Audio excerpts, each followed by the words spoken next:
AVM productions, AVM Saravanan sir. இந்திய cinema வரலாற்றிலிருந்து அழிக்க முடியாத, பிரிக்க முடியாத 2 பெயர்கள். ஏவிஎம் சரவணன் சார் இன்னைக்கு நம்ம கூட இல்லை. ஆனால் அந்த ஏவிஎம் புரொடக்ஷன்ஸ் அப்படிங்கிற அந்த கோவிலுக்கும் எங்களை மாதிரி நடிகர்களுக்கும் அவர் என்னவா இருந்தார் அப்படிங்கிறது எங்கள் எல்லாருக்குமே தெரியும். அது யாராலையும் மறக்கவும் முடியாது.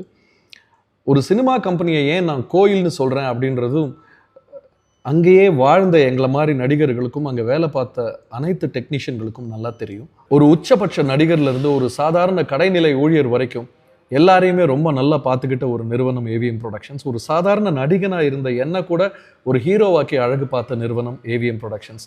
ஒரு பெண்ணின் கதையில் ஒரு சின்ன ரோலில் ஆரம்பித்து நிம்மதி உங்கள் சாய்ஸில் ஒரு நல்ல ரோலில் தொடர்ந்து அதுக்கப்புறம் நிம்மதி, வைர நெஞ்சம்னு எக்கச்சக்கமான சீரியல்ஸில் ஹீரோவாக பயணம் பண்ணி ஒரு கட்டத்தில் ஏவிஎம் உடைய ஆஸ்தான ஹீரோ விஸ்வா அப்படின்னு பல பத்திரிகைகள் எழுதுகிற அளவுக்கு என்னை வளர்த்து விட்ட ஒரு நிறுவனம் ஏவிஎம் ப்ரொடக்ஷன்ஸ்.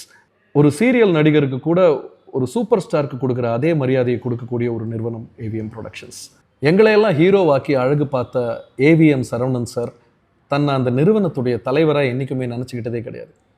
உலகமே அவர் ஏவிஎம் சரவணன் சார்னு சொல்லுவான். ஆனால் அவர் மட்டும் எப்போ எங்ககிட்டலாம் ஃபோனில் பேசினாலும் நான் ஏவிஎம்லேருந்து சரவணன் பேசுகிறேன் அப்படின்னு ரொம்ப தன்மையாக சொல்லுவார். ஏதோ அந்த ஸ்தாபனத்தில் அவரும் ஒரு எம்ப்ளாயி மாதிரி சொல்லுவார். இது எல்லாமே ஆன் அ ப்ரொஃபஷனல் ஃப்ரண்ட் அவருடைய அட்ரிபியூட்ஸை காட்டினாலும் ஆன் அ பர்சனல் ஃப்ரண்ட் எனக்கு அவர் ஒரு அப்பா மாதிரி லிட்ரலி. நான் இதை சும்மா வாய் வார்த்தைக்கு சொல்லலை. ஏன்னா இயர் 2010 எனக்கு நல்லா ஞாபகம் இருக்குது.